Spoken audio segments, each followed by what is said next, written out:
Another tool that's used in medicine today much more frequently is taking film, whether it's an X-ray or MRI or a CAT scan, and then transferring it to a CD. That's what most people are using now. Using this film is becoming out of vogue right now. So what we have to do is have the equipment to install the CD and to visualize the film that's been transferred to the CD. And that's what we have here. We have here an X-ray of a patient. She was an 8-year-old young lady who was doing gymnastics, and she snapped the radial bone in her right arm, which is her dominant arm.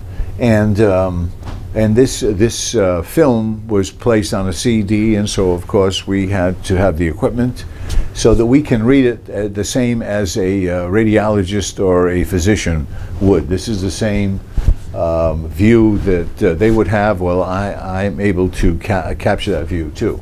And what we see here is a pretty severe fracture here. This is not the position that the radial bone should be in order for the arm to work properly.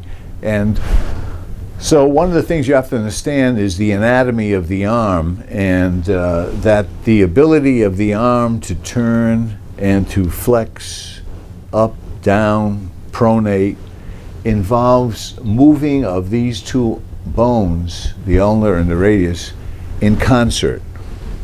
One rides over the other when they're turning and so forth. Now, you know, unless you know medicine and how it works, you're not going to know that. But what is apparent to me here is that because this bone is at such an unnatural angle, when it comes time for the patient to rotate the wrist, the hand, and the arm, she's not going to be able to do it because this is going to be blocked by this bone. It won't be able to get by because of the angle. If it's in its natural position, it can go over and under as it's supposed to. So in effect, this girl, unless this is repaired, which is a simple repair by the way, but unless it's repaired, she's not going to be able to have the normal use of her hand, her wrist, and her arm. So what happened in this particular case is the doctor did not repair this properly, did not straighten out the bone to put it in its natural position. And so this young girl, who is now in high school and who has the natural ability to be a great athlete and outstanding, she's now compromised because she's not able to shoot a basketball properly because she can't pronate. And her elbow and her wrist give her a lot of problems because when she tries to use her arm properly, she's putting a lot of torsion on the elbow, and so now she has elbow problems.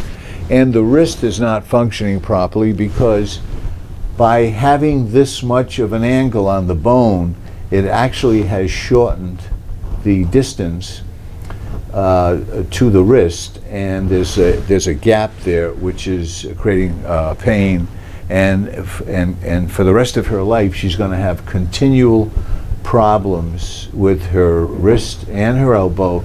She's going to develop arthritis, traumatic arthritis, and she's going to have a lot of problems the rest of her life because the physician, for some unknown reason, did not follow the standard of care, which is to align this in its natural position so it can heal. Instead it healed like this. So that's the advantage of having the same see, these are the same x-rays the doctor was looking at, so he can't he can't testify or state that he didn't know it was that much of an angle, or you see, and these were taken after he tried to straighten it out with a cast and it didn't work. He took an x-ray and it showed the same position. So at that point the cast isn't working, you have to go to the OR room and you have to put the girl under anesthesia, sedation, and then you have other methods of straightening out the bone to make it proper. So that's another tool that we use.